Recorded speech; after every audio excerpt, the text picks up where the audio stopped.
ഹിജാബ് വിവാദത്തിൽ വിദ്യാഭ്യാസ ഉപഡയറക്ടറുടെ റിപ്പോർട്ടിനെതിരെ Palluruthy saint Rita school management ഇന്ന് ഹൈക്കോടതിയെ സമീപിക്കും. സ്കൂൾ മാനദണ്ഡ പ്രകാരമുള്ള നിലപാടിൽ ഉറച്ചു തന്നെ മുന്നോട്ട് പോകാനാണ് മാനേജ്മെന്റിന്റെ തീരുമാനം. ഹിജാബ് ഇല്ലാതെ വരാമെന്ന് സമ്മതപത്രം നൽകിയാൽ വിദ്യാർത്ഥിനിക്ക് സ്കൂളിൽ തുടരാമെന്ന് മാനേജ്മെന്റ് വ്യക്തമാക്കി. വിഷയം വളച്ചൊടിക്കാൻ ചിലർ ശ്രമിക്കുന്നതായും സ്കൂൾ അധികൃതർ പറയുന്നുണ്ട്. എന്നാൽ ഇതിൽ അന്തിമ തീരുമാനം എടുത്തിട്ടില്ല എന്നാണ് കുട്ടിയുടെ പിതാവായ അനസ് വ്യക്തമാക്കുന്നത്. ഡിഡിയുടെ റിപ്പോർട്ട് വസ്തുതാവിരുദ്ധമാണ് എന്ന് കഴിഞ്ഞ ദിവസം തന്നെ സ്കൂൾ അധികൃതർ വ്യക്തമാക്കിയിട്ടുണ്ടായിരുന്നു.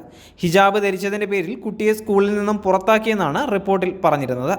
കുട്ടിയെ ഹിജാബ് ധരിച്ചതിൻ്റെ പേരിൽ പുറത്താക്കിയിട്ടില്ല. കഴിഞ്ഞ 7-നാണ് കുട്ടി ഹിജാബ് ധരിച്ച് എത്തിയത്. അന്ന് രക്ഷകർത്താക്കളെ വിളിച്ച് കാര്യം പറഞ്ഞിട്ടുണ്ടായിരുന്നു. പിന്നീടുള്ള ദിവസങ്ങളിൽ സ്കൂളിൽ പരിപാടിയായിരുന്നു. പരിപാടിക്ക് കുട്ടി എത്തിയതിൻ്റെ CCTV ദൃശ്യങ്ങളടക്കം കോടതിയിൽ ഹാജരാക്കുമെന്ന് സ്കൂൾ അധികൃതർ പറയുകയാണ്. മുൻ നിലപാടിൽ നിന്നും മുന്നോട്ട് പോകില്ല എന്നും മാനേജ്മെൻറ്റ് വ്യക്തമാക്കി. പ്രശ്നം വഷളാക്കിയതിന് പിന്നിൽ SDPI പോലുള്ള തീവ്ര ഇസ്ലാമിക സംഘടനയാണ് എന്നും സ്കൂൾ ആരോപിച്ചിരിക്കുകയാണ്. അന്ന് കുട്ടിയുടെ പിതാവ് വിളിച്ചത് പ്രകാരമാണ് സംഘം സ്കൂളിൽ എത്തി പ്രശ്നമുണ്ടാക്കിയത് എന്നും മാനേജ്മെൻറ്റ് പറഞ്ഞിരിക്കുകയാണ്. അതേസമയം സ്കൂൾ മാനേജ്മെൻറ്റിനെതിരെ ഭീഷണിയുമായി ഇന്നും വിദ്യാഭ്യാസ മന്ത്രി V. ശിവൻകുട്ടി രംഗത്ത് വന്നിരിക്കുകയാണ്. പ്രത്യേക അജണ്ടയോടെയാണ് സ്കൂൾ പ്രവർത്തിക്കുന്നത്. സ്കൂളിൻ്റെ NOC റദ്ദാക്കാൻ ഞങ്ങൾക്ക് അധികാരമുണ്ട്. പ്രിൻസിപ്പളും PTA മാനേജ്മെൻറ്റും പരസ്യമായി സർക്കാരിനെ വിമർശിച്ചത് ശരിയായില്ല എന്നും ഒക്കെയാണ് V. ശിവൻകുട്ടി പറഞ്ഞിരിക്കുന്നത്. കേരളത്തിൽ മതമൗലികവാദികൾ LDFനെയും UDFനെയും ഹൈജാക്ക് ചെയ്ത് വരയിൽ നിർത്തുകയാണ് എന്ന് BJP സംസ്ഥാന അധ്യക്ഷൻ രാജീവ് ചന്ദ്രശേഖറും വ്യക്തമാക്കിയിരിക്കുകയാണ്.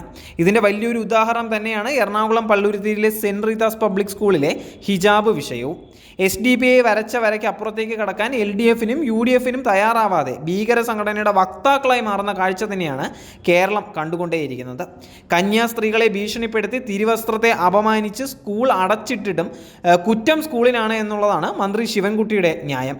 ഛത്തീസ്ഗഡിലേക്ക് വിമാനം പിടിച്ചു പോയ ഇന്ത്യ മുന്നണി നേതാക്കളിൽ ആരെയും എറണാകുളത്തെ സ്കൂളിൽ കണ്ടില്ല എന്നും രാജീവ് ചന്ദ്രശേഖർ വ്യക്തമാക്കിക്കൊണ്ടിരിക്കുകയാണ്.